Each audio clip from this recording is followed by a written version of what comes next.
क्या होगा अगर बीजेपी लोकसभा इलेक्शन हार जाए?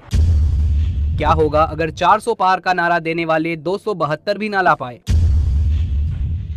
जरा सोचिए, मोदी के नाम से अचानक से लोगों का मन भर जाए। ऐसे में क्या बीजेपी के सितारे गर्दिश में आएंगे? वैसे राहुल गांधी तो यही मानते हैं कि मोदी इस बार चुनाव नहीं जीतेंगे। ऐसे में ओपोजिशन के कुछ दूसरे पार्टीज भी डंके की चोट पर यही कहती है। तो ऐसे में सवाल ये आता है कि क्या होगा अगर बीजेपी को लेकर उनके ये भविष्यवाणियां सच हो जाए? देश को फिर कौन से नए लीडर का साथ मिलेगा? क्या इंडिया फिर सुपर पावर बन पाएगा या मोदी के जाने से देश एक बड़े क्राइसिस में फंस जाएगा? चलिए जानते हैं। देखिए, बीजेपी के हाथ से सत्ता की कमान फिसलती भी है तो उसका हाल 2014 की कांग्रेस सरकार जैसा बिल्कुल नहीं होगा, बल्कि कई सीटों पर भारी मेजोरिटी के साथ बीजेपी एक स्ट्रॉन्ग ओपोजिशन कहलाएगी, जहां कॉन्स्टिट्यूशन के अकॉर्डिंग एक ओपोजिशन के पास मिनिमम 55 सीटें होनी चाहिए। बस एक बड़ी प्रॉब्लम पार्टी के फेस की होगी। अब तक बीजेपी को सबसे बड़ा एडवांटेज मोदी जी के फेस का ही मिला है। इंटरनेशनल लेवल पर पीएम मोदी की इमेज एक बहुत ही बड़े इन्फ्लुएंसर लीडर के रूप में रही है, लेकिन अगर वो सत्ता होते हैं तो उम्र में ज्यादा होने की वजह से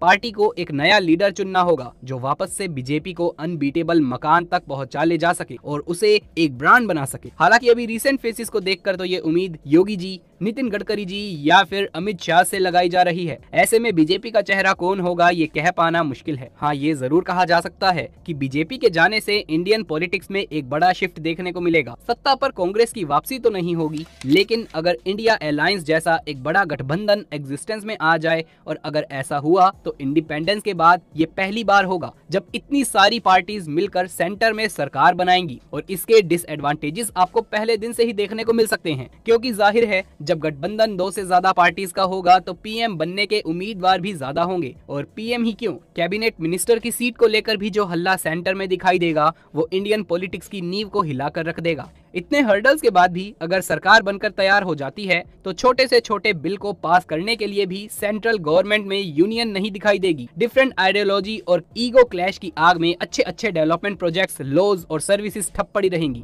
कोई भी पार्टी किसी दूसरे के ओपिनियन पर अपना एग्रीमेंट ही नहीं देगी। और कहीं पर अगर इलेक्ट्रोल बॉन्ड स्कैम की तरह करप्शन का मौका उन्हें मिल गया तो हाथ में हाथ मिलाकर वो पैसा खाने में भी देर नहीं लगाएंगे। हिस्ट्री ऐसे एग्जाम्पल्स से भरी पड़ी है जहाँ बीजेपी और कांग्रेस जैसी अपोजिट आइडियोलॉजी ने भी कदम से कदम मिलाकर कई एक्ट्स को अमेंड किया है और इल्लीगल फंडिंग को भी अपने बेनिफिट्स के लिए लीगल बनाया है। टू द पॉइंट ये कहा जा सकता है कि इतने बड़े अलायंस के हाथ में यदि सरकार आ गई तो इसके कई डिसएडवांटेजेस इंडियन पॉलिटिक्स में देखने को मिल जा सकते हैं। अब आते हैं सोशल और पॉलिसीज के चेंजेस पर। तो दोस्तों, बीजेपी के जाने के बाद में ऑब्वियसली उनकी बनाई गई पॉलिसीज को भी तो या तो अमेंड कर दिया जाएगा या फिर इम्प्लीमेंट करने से पहले ही हटा दिया जाएगा। फॉर एग्जाम्पल CAA, RCC, इस एक्ट को नो डाउट बहुत सारे लोगों का सपोर्ट मिला है, लेकिन भारत में एक कम्युनिटी ऐसी है जो हमेशा से ही इस लॉ के अगेंस्ट रही है। उनकी आबादी देश में 20 करोड़ की है और ये बीजेपी गवर्नमेंट से मेनली इसी एक्ट को लेकर नाराज रही है। ऐसे में चांसेस बहुत ज्यादा बढ़ जाते हैं कि अगर इंडिया अलायंस जैसे गवर्नमेंट आती है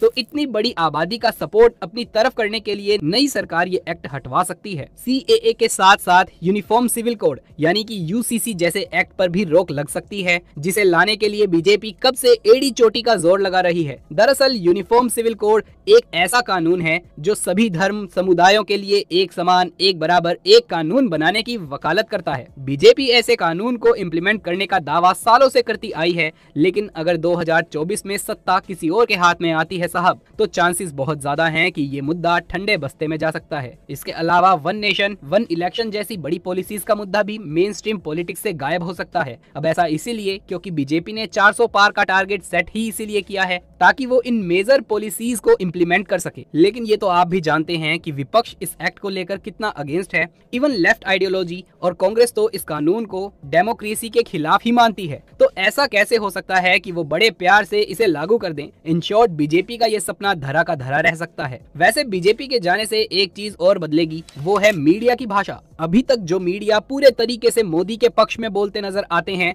वो जरूर ही बीजेपी के जाते ही नई सरकार की भाषा बोलने लगेगी। हिस्ट्री बताती है कि सरकार जिसकी रहती है, मीडिया उसी की भाषा बोलती है। ऐसे में ये पूरे चांसेस हैं कि न्यू अलायंस गवर्नमेंट की जय जयकार करने में भी गोदी एंकर्स देर नहीं लगाएंगे। चलिए अब आते हैं दूसरे फ्लॉज पर। तो बीजेपी के जाने के बाद में लद्दाख और मणिपुर जैसे मुद्दों पर भी एक मेजर चेंज आ सकता है। ये बात किसी से छिपी नहीं है कि पिछले 1 साल से मणिपुर में कुकी और मैतेई समुदाय में लड़ाई चल रही है। चारों तरफ अफरा तफरी और हैवी पुलिस फोर्स आज मणिपुर की सच्चाई है। और ऐसे में वहाँ जिस चीज की सबसे ज्यादा जरूरत है वो है इमीडिएट सॉल्यूशन और पीस की। हालांकि सरकार ने पुलिस को इन्फोर्स कर मामले को कंट्रोल करने की बहुत कोशिश की है, लेकिन कहीं न कहीं मोदी सरकार की ये सारी कोशिशें फेल रही। ऐसे में आने वाली सरकार से लोगों की उम्मीद है कि वो मणिपुर में कोई बड़ा स्टैंड ले, ताकि भारत के इस राज्य को वापस से एक पीसफुल स्टेट बनाया जा सके। मणिपुर के अलावा जो दूसरा चैलेंज न्यू गवर्नमेंट के सामने होगा वो है लद्दाख का। आप जानते होंगे कि कई सालों से भारत का ये इलाका भी खुद के लिए 6th शेड्यूल और फुल स्टेट होल्ड की मांग कर रहा है। सोनम वांगचुक और लद्दाख के लोग तो इसे लेकर 21 दिन की फास्टिंग तक कर चुके हैं और आज भी वहाँ प्रोटेस्ट जोरों शोरों से चल रहे हैं। उनमें गुस्सा इस बात का है कि 2019 के मैनिफेस्टो में बीजेपी ने लद्दाख के फुल स्टेट होल्ड की बात की थी, तो अब क्यों वो इसे देने में नकार रहे हैं, तो अब क्यों वो इसे देने से किनारा कर रहे हैं, क्यों इस पर उन्होंने चुप्पी साधी हुई है। आप मानो या ना मानो, लेकिन लद्दाख का मुद्दा भी बीजेपी पर लॉन्ग रन में बैकफायर कर सकता है, क्योंकि न्यू गवर्नमेंट से ये उम्मीद की जाएगी कि वो आते ही इस मुद्दे पर स्टैंड ले। विपक्ष में बैठकर तो बाकी पार्टीज ने लद्दाख को सपोर्ट दिखाया है, तो फिर जब सत्ता उनके हाथ में आएगी तो हो सकता है कि वो उनका सपोर्ट करें, एक बड़ा फैसला लें। अगर ऐसा होता है तो ये न्यू गवर्नमेंट के लिए एक बड़ी अचीवमेंट हो सकती है और देश में कई जगहों पर चल रहे विवाद भी शांत हो सकते हैं। विवाद की लिस्ट में एक नाम किसानों की एमएसपी का भी है, जिसे लेकर फरवरी और मार्च के महीने में किसान दिल्ली की तरफ मार्च कर रहे थे। इनकी मांग थी कि फसलों पर उन्हें एमएसपी यानी कि मिनिमम सपोर्ट प्राइस दिया जाए। इसे लेकर हल्ला भी काफी हुआ। हैवी पुलिस फोर्स से लेकर टीयर गैस तक सब कुछ लगाया गया, लेकिन इसका कोई रिजल्ट नहीं निकल पाया। किसान वापस तो चले गए, लेकिन वो बीजेपी सरकार से इतने नाराज हैं कि शायद उनका वोट बैंक बटा भी हुआ हो। इन सभी कंडीशंस के बीच में अगर न्यू अलायंस गवर्नमेंट आती है तो हो सकता है कि किसान एक बार फिर अपनी मांगों के लिए आवाज बुलंद करें और ये भी चांसेस हो सकते हैं कि न्यू गवर्नमेंट खुद किसानों की एमएसपी की मांगों को पूरा कर दे, क्योंकि फार्मर्स को एमएसपी देने की गारंटी खुद कांग्रेस तक अपने मैनिफेस्टो में दे रही है। राहुल गांधी ने भी खुले तौर से इस बात पर बातें करी हैं। अब ये उनके खोखले वादे होंगे या सच, ये तो वक्त ही बताएगा।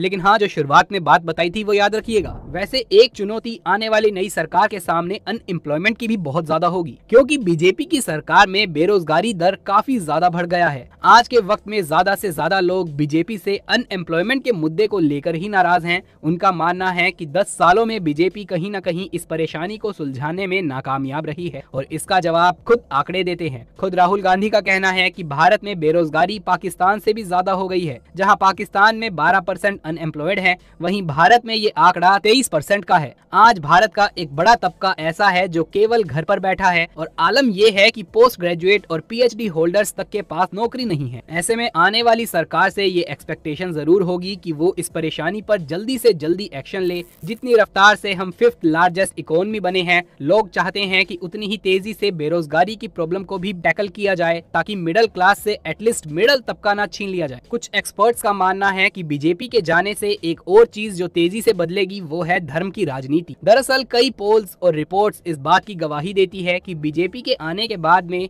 कम्युनल वायलेंस में काफी ज्यादा राइज देखने को मिला है। जो लोग इससे पहले सरकार से बेरोजगारी, रोटी, कपड़ा, मकान और टैक्स को लेकर सवाल करते थे, अब उनका मेन टॉपिक ऑफ डिस्कशन केवल धर्म की राजनीति है। अगर बीजेपी सत्ता से जाती है तो ये एक ओपिनियन है कि लोगों का ध्यान एक बार फिर से एजुकेशन, पॉलिसीज, हेल्थ, इंफ्रास्ट्रक्चर और बेसिक फैसिलिटीज सेंट्रलाइज हो जाएगा। लोगों के बीच में जो डिबेट अभी ज्ञानवापी और भोजशाला को लेकर होती है, वो मुद्दा कल को डेवलपमेंट पर फोकस हो जाएगा और ये सारे हॉट टॉपिक्स ठंडे बस्ते में चले जाएंगे। इसी बीच में एक और मुद्दा है जिस पर नई सरकार का काम देखने लायक होगा, वो है डिफेंस सेक्टर। इस बात को नकारा नहीं जा सकता कि बीजेपी ने डिफेंस सेक्टर में अच्छा खासा डेवलपमेंट किया है। 2023-24 का बजट 5,03,97 करोड़ रुपए रखा था, जिसमें से अकेला हमारा डिफेंस बजट 5.94 लाख करोड़ था। रिपोर्ट्स बताती हैं कि पिछले साल के मुकाबले हमारा डिफेंस बजट 13% से बढ़ा है। खुद Stockholm International Peace Research Institute की रिपोर्ट के अकॉर्डिंग दुनिया के कुल हथियारों की आयात में भारत का हिस्सा 11% हुआ है और साल 2018 से 2022 के बीच में भारत दुनिया का सबसे बड़ा हथियार खरीदने वाला देश बन चुका है। तो ऐसे में बीजेपी के जाने से नो डाउट डिफेंस सेक्टर में बढ़ने वाली पॉलिसी को एक बड़ा झटका लगेगा। लेकिन देखना ये दिलचस्प होगा कि न्यू गवर्नमेंट कैसे इन पॉलिसीज को आगे बढ़ाती है और स्ट्रेटेजिक लोकेशन पर कैसे इंडिया को चाइना पाकिस्तान से आगे रखती है। इस समय सिचुएशन ऐसी है कि इंडियन एयरफोर्स, नेवी और मिलिट्री को ज्यादा से ज्यादा एडवांस होने की जरूरत है। हम ऑलरेडी अच्छा कर रहे हैं, लेकिन जियोपॉलिटिकली अपनी स्ट्रॉन्ग इमेज जिंदा रखने के लिए ये भी जरूरी है कि हम चाइना को टक्कर दे सकें। और यहाँ पर न्यू गवर्नमेंट की क्या पॉलिसी होगी ये देखने लायक होगा। चाइना के अलावा जियोपॉलिटिकल दूसरे देशों के साथ भारत के क्या संबंध रहेंगे ये भी देखने लायक चीज होगी। अब हम सभी जानते हैं कि बीजेपी के राज में इंडिया ने मिडल ईस्ट से अपने रिश्ते काफी हद तक स्ट्रेंथन किए हैं। हाँ, हम नेबर्स फर्स्ट पॉलिसी पर जरूर फेल हुए हैं, लेकिन न्यू गवर्नमेंट के बनते ही दूसरी सरकार के साथ भारत के रिश्तों में 360 डिग्री टर्न देखने को तो मिलेगा ही। हो सकता है कि मालदीव को लेकर हमारा स्टैंड बदल जाए, या फिर इजराइल फिलिस्तीन इशू पर न्यू गवर्नमेंट न्यूट्रल स्टैंड के बजाय किसी एक पक्ष को सपोर्ट करे। इतिहास गवाह है कि सरकार बदलते ही डिप्लोमेटिक रिलेशंस हर सरकार के साथ बदलते हैं, क्योंकि आइडियोलॉजी बदलती है। और आज इजराइल हमारी साइड है, मगर दिलचस्प ये देखना होगा कि नई सरकार में हमारे फॉरेन रिलेशन क्या गुल खिलाते हैं और पॉलिटिकल इंडिया की क्या इमेज रहती है। क्या आने वाला इंडिया का नेक्स्ट लीडर भी एक इन्फ्लुएंशियल इमेज बना पाता है मोदी जी की तरह, या फिर एक इनकैपेबल लीडर बनकर उभरता है। दोस्तों, आपको क्या लगता है? इन सवालों का आपके पास क्या जवाब है? और बीजेपी के हारने से क्या आपको भी लगता है कि कोई बदलाव आने वाला है देश में? और हमें कमेंट सेक्शन में अपनी राय लिख करके जरूर से बताइएगा। इस वीडियो में इतना ही। जल्द मुलाकात होगी अगली वीडियो में। तब तक के लिए आप सभी का धन्यवाद। जय हिंद, जय भारत।